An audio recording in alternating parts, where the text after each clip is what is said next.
بسم اللہ الرحمن الرحیم۔ جس شخص کو اللہ پاک نے آپ کے مقدر میں لکھا ہوگا تو آپ کے اوپر دو خاص میریکل سائنز ضرور ظاہر ہوں گے۔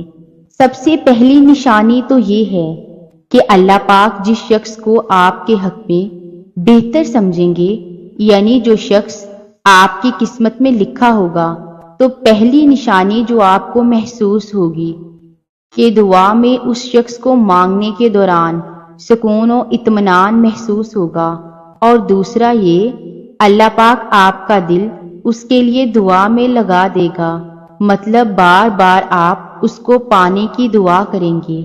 جان لو اللہ پاک نے اگر دل دعاؤں کی جانب موڑا ہے تو کچھ تو ہے جو اس نے بدلنے کا سوچا ہے۔ کسی نے سوال کیا کہ نکاح سے پہلے ہونے والی محبت جائز ہوتی ہے؟ تو میں انہیں جواب دینا چاہوں گی کہ نکاح سے پہلے ہونے والی محبت کو بھی حرام نہیں مانا جاتا۔ جانتے ہو کیوں؟ کیونکہ زلیخا کو نکاح سے پہلے ہی محبت ہوئی تھی، اور حضرت ختیجہ کو بھی قبل از نکاح رسول خدا پسند آئے تھے۔ اب یہ تم پر ہے کہ تمہاری راہ کیسی ہے۔ جان لو آزمائشیں وقتی ہوتی ہیں، جتنی جلدی آزمائش سے مایوس ہونے کی بجائے رب سے لو لگا لی جائے، اتنی جلدی آزمائش سے دستبردار بھی ہو جاؤ گے۔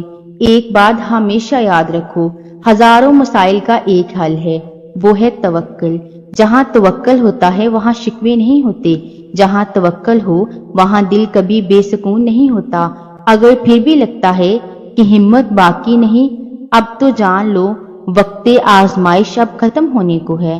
اللہ پاک قرآن میں فرماتے ہیں کہ میں کسی بھی جان کو اس کی طاقت سے زیادہ نہیں آزماتا، تو کیسے ممکن ہے کہ تمہاری آزمائش ختم نہیں ہو سکتی؟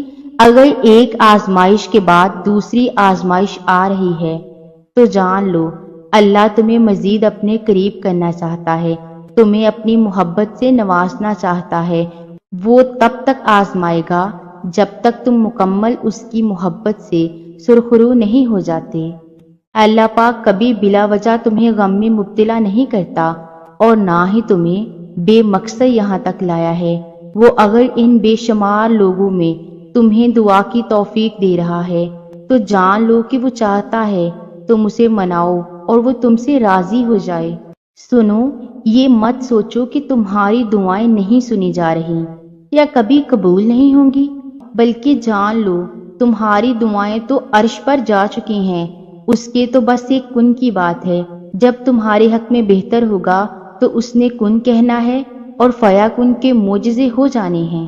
جہاں سر سجدہ ریز ہو، آنکھیں بھیگ جاتی ہوں، وہاں پھر کن ہوتے دیر نہیں لگتی۔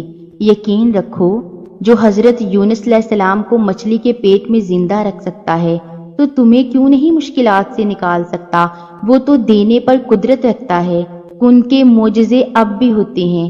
اگر آپ کا یقین اس رب پر کامل ہے تو یاد رکھو میرا اللہ اپنے بندوں کو کبھی بھی مایوس نہیں ہونے دے گا۔ جب نام مانگ کر ہمیں اتنا کچھ مل رہا ہے تو سوچیں جب مانگیں گے تو وہ ہماری ہر مانگی چیز جو جائز ہو ان تمام خواہشات کو پورا کرنے پر قادر ہے۔ وہ ہمیں سن بھی رہا ہے اور دل کے رازوں سے بھی واقف ہے۔ دعائیں رد نہیں ہوتی، محفوظ کر لی جاتی ہیں۔ جو آپ مانگ رہے ہو وہ نہ ملے تب بھی آپ کے ہاتھ خالی نہیں لٹائے جاتے۔ اللہ ہمیشہ بڑھ کر عطا کرتا ہے، وہ آپ کو حیران کر دیتا ہے۔ دعا مانگتے رہنا چاہیے، قبول ہو جائے تب بھی، نہ قبول ہو تب بھی، کہ دعائیں رد نہیں ہوتی، جواب ضرور آتا ہے۔ جولی خالی نہیں رہتی، اس میں کچھ نہ کچھ ضرور گرتا ہے۔ کچھ دن صبر کے ہوتے ہیں، سراسر صبر کے، خاموش رہنے کے، درگزر کرنے کے، اکیلے گزارنے کے، صحیح ہونے کے بعد غلطی تسلیم کر لینے کے۔ کچھ لوگوں اور باتوں کے فیصلے اللہ کے حوالے کر دیں اور حوالے کیے فیصلے کے نتیجے کا انتظار کریں، اور جب انتظار کرتے کرتے صبر کرنا محال ہو جاتا ہے تب صبر کا اجر عظیم ملتا ہے۔ ہر چیز اپنے وقت کا انتظار کرتی ہے، نہ کوئی پھول اپنے وقت سے پہلے کھلتا ہے، نہ سورج اپنے وقت سے پہلے طلوع ہوتا ہے۔ انتظار کرو، وہ جو تمہارے لیے ہے وہ تمہیں ملے گا۔ بار بار دل میں دعا کا خیال آنا اتفاق تھوڑی ہو سکتا ہے۔